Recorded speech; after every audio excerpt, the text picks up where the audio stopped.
前他都是讲这个国家、那个国家，现在终于称中华民国，那他已经有改善了，改善了就应该给他鼓励，以后就应该就讲中华民国，不要随便讲那个国家、这个国家，这样子最好。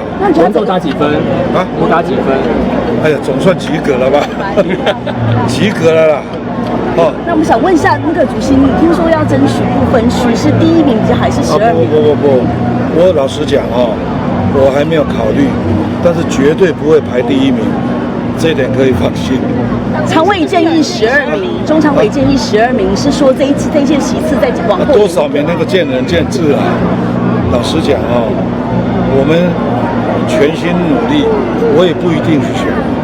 主席，香港也飘那个中华民国国旗哦，港人说要插中华民国国旗，回到97年之前的这个国庆。很好啊，中华民国国庆本来就是正统的国庆。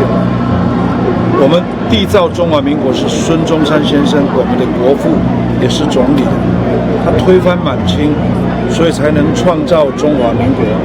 这108年来就是中华民国，虽然也有抗战的状况，也有过去台湾被割据，在甲午战争的时候好不容易光复过来，但是又失去了大陆的领土，我们也历经各种考验，但是始终就是中华民国，就是民有、民治、民享的三民主义。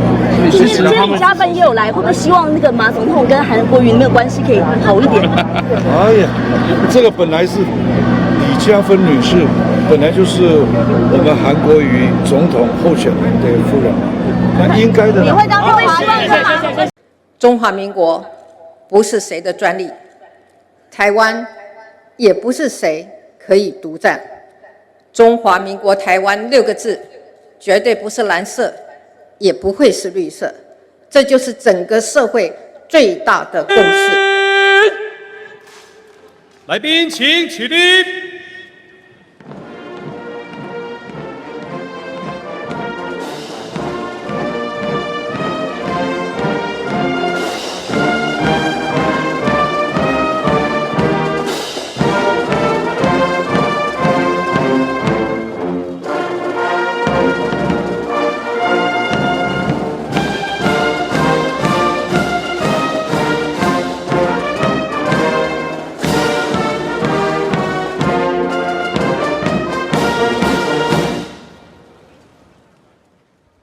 今天是中华民国108年的国庆日，谢谢来自世界各地的好朋友，跟我们共度这个值得纪念的日子。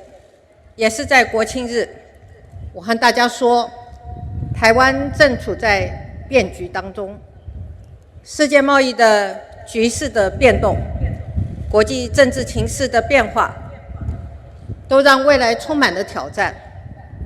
我们必须求稳、应变、进步，厚植实力，壮大台湾。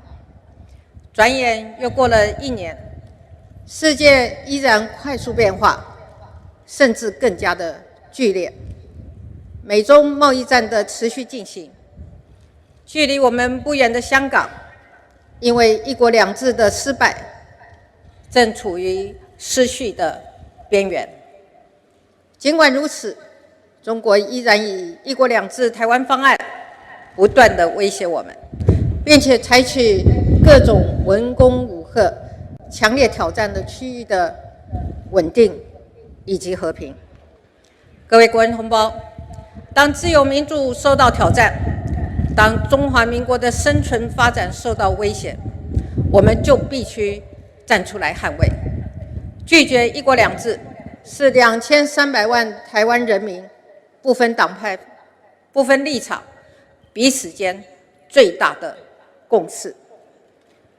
中华民国已经在台湾屹立超过70年，一旦接受一国两制，中华民国就没有生存的空间。中华民国不是谁的专利，台湾也不是谁可以独占。中华民国台湾6个字，绝对不是蓝色，也不会是绿色，这就是整个社会最大的共识。